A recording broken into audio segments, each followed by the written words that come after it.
Assalamu alaikum viewers. I'm back with the part 5 of our series of 100 moral stories.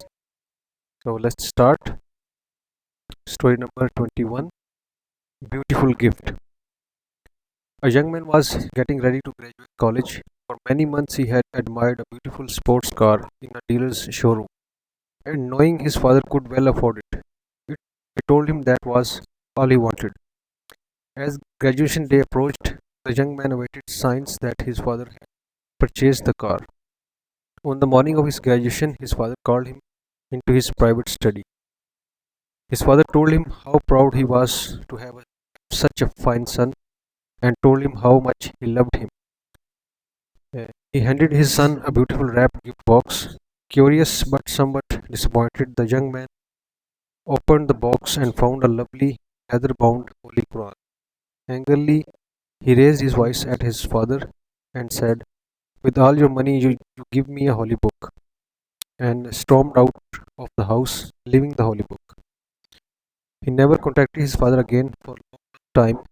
Many years passed, and the young man was very successful in business. He had a beautiful home and wonderful family, but realized his father was very old and thought perhaps he should uh, go to him. He had not seen him since that graduation day. Before he could make arrangements, he received a telegram telling him his father had passed away and willed all of his possessions to his son. He needed to come home immediately and take care of things. When he arrived at his father's house, sudden sadness and regret filled his heart. He began to search his father's important papers and saw the still new Holy Quran, just as he had left it years ago. With tears, he opened the Holy Quran and began to turn the pages. As he read those words, a car key dropped from an envelope taped behind the Holy Quran. It had a tag with the dealer's name, the same dealer who had the sports car he had desired. On the tag was the date of his graduation and the words paid in full. So, viewers, how many times do we miss God blessings because they are not packaged as we expected? Story number 22, What is a family? A man came home from work late, tired and irritated, to find his 5-year-old son waiting for him at the door. Son, Daddy, may I ask you a question? Dad, yeah, sure, please. What is it? Replied the man. Son, Daddy, how much do you make an hour? Dad, that's none of your business. Why do you ask such a thing? The man said angrily. Son, I just want to know. Please tell me how much do you make an hour? Dad, if you must know, I make $20 an hour. Oh, the little boy replied, with his head down, looking up. He said, Daddy, may I please borrow $10? The father was furious. If the only reason you ask that is so you can borrow some money to buy a silly toy or some other nonsense, then you march yourself straight to your room and go to bed. Think about why you are being so selfish. I work hard every day so for such this stylish behavior. The little boy quietly went to his room and shut the door. The man sat down and started to get even angrier about the little boy's questions. How dare he ask such questions only to get some money? After about an hour or so, the man had calmed down and started to think. Maybe there was something he really needed to buy with that $10, and he really did not ask for any did not ask for money very often. The man went to the door of little boy's room and opened the door. Are you asleep, son? He asked. No, daddy, I am awake, replied the boy. I have been thinking maybe I was too hard on you earlier, said the man. It's been a long day and I took out my aggravation on you. Here's the $10 you asked for. The little boy sat straight up, smiling. Oh, thank you, daddy, he yelled. Then, reaching under his pillow, he pulled out some crumpled up bills. The man, seeing that the boy already had money, started to get angry again. The little boy slowly counted out his money and then looked up at his father. Why do you want more money if you already have some? The father grumbled. Because I did not have enough. But now I do, the little boy replied. Daddy, I have $20 now. Can I buy an hour of your time? Please come home early tomorrow. I would like to have dinner with you. So, viewers, share this story with someone you like. But even better, share $20 worth of time with someone you love. It's just a short reminder to all of you working so hard in life. We should not let time slip through our fingers without having spent some time with those who really matter to us, those close to our hearts. If we die tomorrow, the company that we are working for could easily replace us in a matter of days. But the family and friends we leave behind will feel the loss for the rest of their lives. And come to think of it, we pour ourselves more into work than to our family. An unwise investment indeed. So, what is the moral of the story? Don't work too hard. And you know what's the full word of family? Family. Father and mother, I love you. Story number 23, True Wealth. One day, a father of a very wealthy family took his son on a trip to the country with the purpose to showing his son how the poor people lived so he could be thankful for his wealth. They spent a couple of days and nights on the farm of what would be considered a very poor family.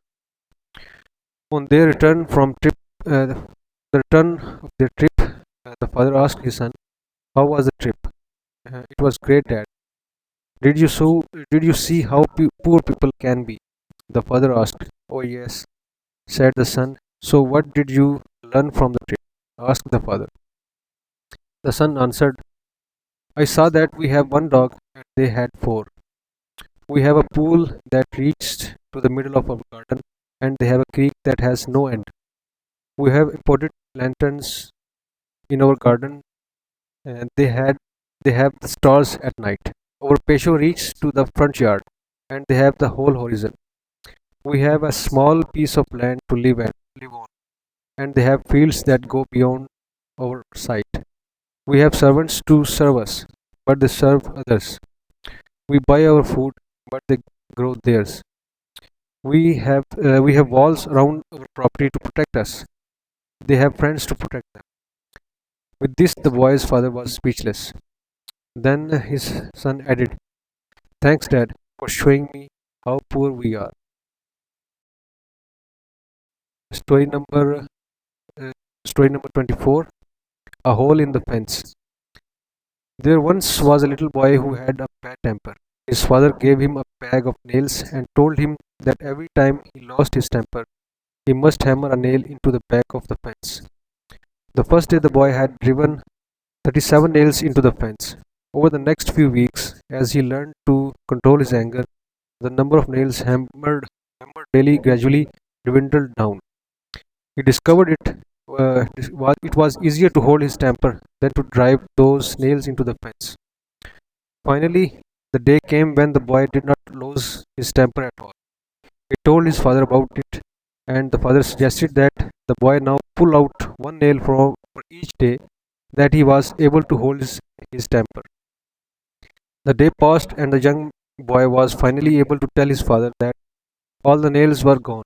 The father took his son by the hand and led him to the fence, and he said, "You have done well, my son, but look at the holes in the fence.